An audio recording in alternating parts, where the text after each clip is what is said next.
Olá pessoal, sejam bem-vindos a mais um vídeo aqui no canal do Humaniza. Eu sou o professor Rodrigo Badaró e no vídeo de hoje a gente vai falar sobre o que é revisionismo histórico.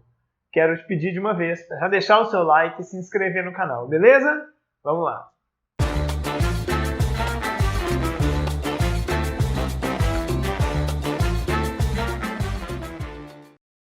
Bom pessoal, o vídeo de hoje é sobre um assunto super delicado, que é o revisionismo, a revisão, como o próprio nome sugere, da história. Será que ela é possível?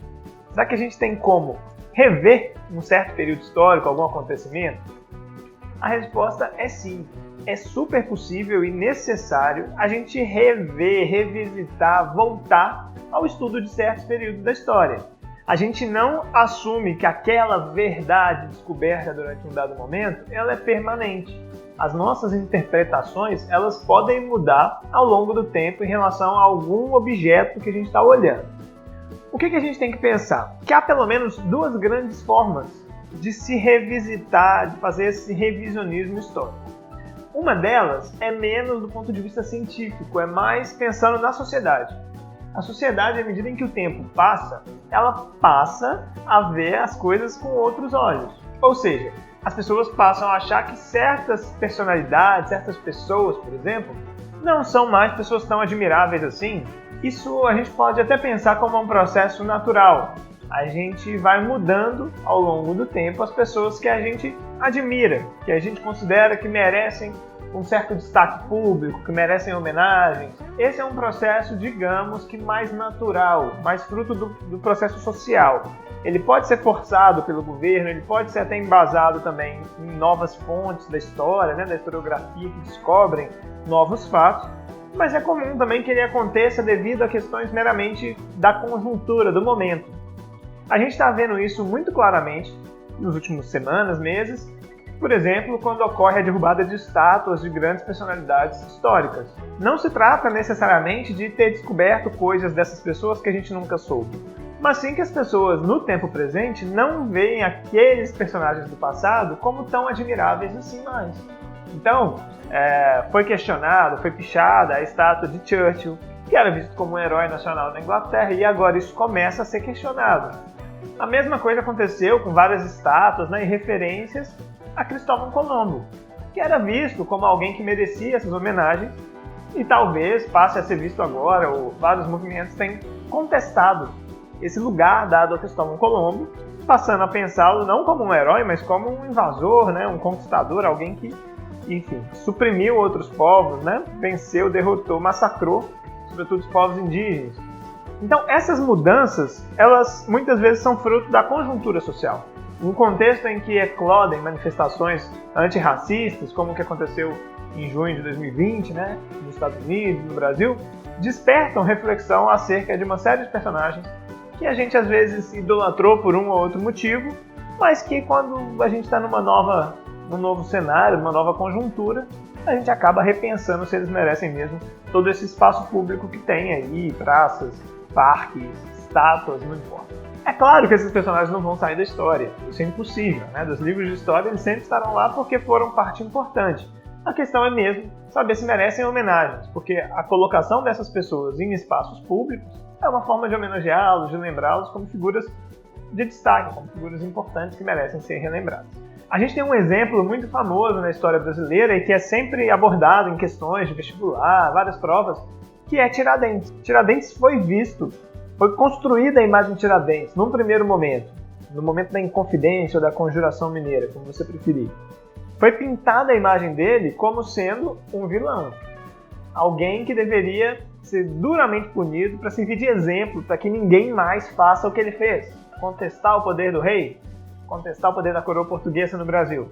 Cerca de 100 anos depois, quando a gente tem a proclamação da República no Brasil, é refeita a imagem de Tiradentes. Ela passa a ser construída para dizer justamente o oposto, para transformar Tiradentes em alguém como sinônimo de luta por liberdade, uma aproximação da imagem de Tiradentes à imagem de Cristo.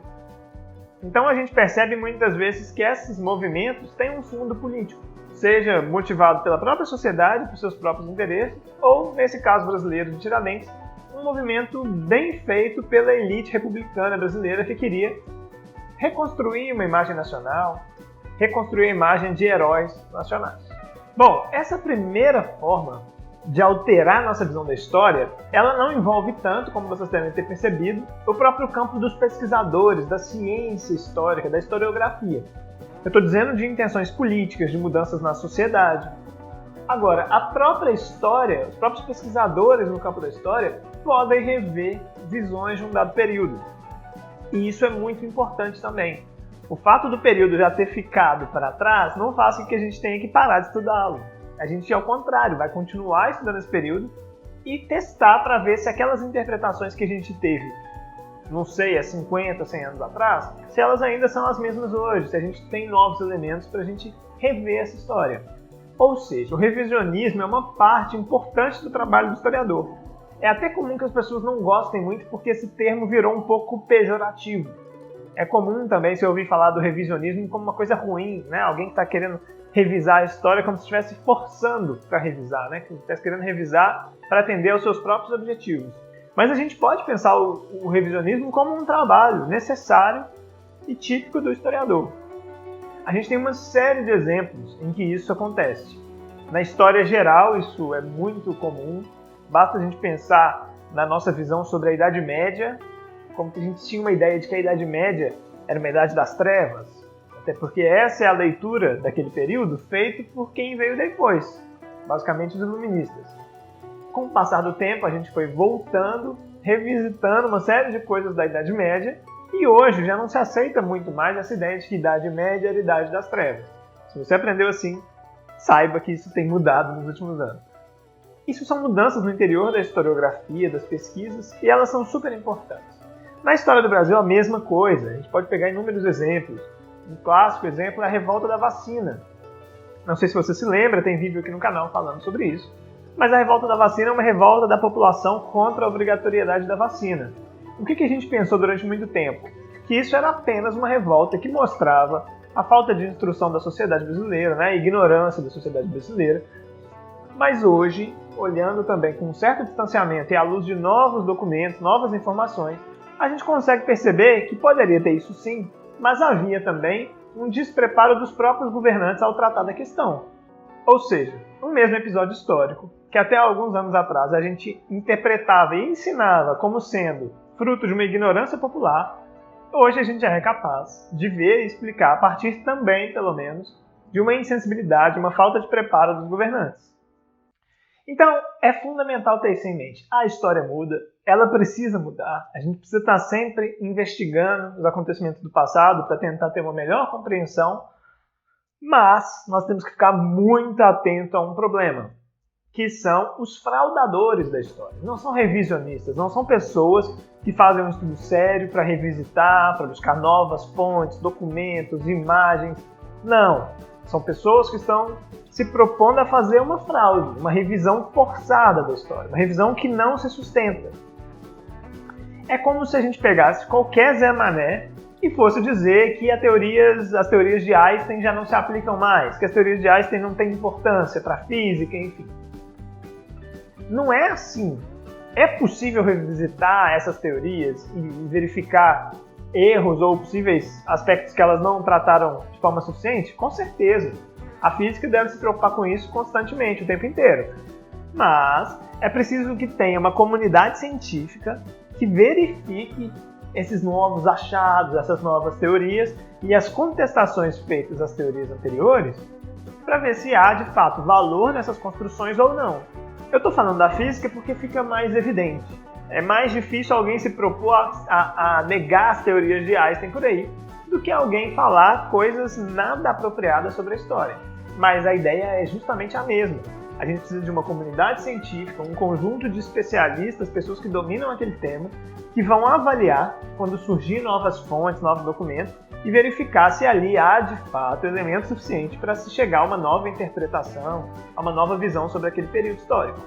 Esse processo não é simples, a comunidade científica enfrenta debates muito profundos, há vários pontos que são discutidos, que não se chega a um consenso entre todos os historiadores, mas há outros que são claramente fraude, e esses é o que você tem que tomar cuidado, porque normalmente eles são politicamente motivados, tem alguém apoiando, financiando, pessoas que vão criar guias politicamente incorretos da história do Brasil, falando uma série de elementos que não se sustentam, são fraudes da história, mas que conseguem espaço, vendem livros, entram na televisão ou no YouTube e espalham por aí muita desinformação, muita fake news do ponto de vista da história. Então fique atento, toma cuidado com esse tipo de gente, de trabalho que vem. Falam tanta de coisa como se fosse uma revolução, mas na verdade não tem base empírica, não tem base nos fatos nenhuma. É fraude pura. Beleza? Espero que esse vídeo tenha te ajudado a entender um pouquinho sobre essa questão dos revisionismos.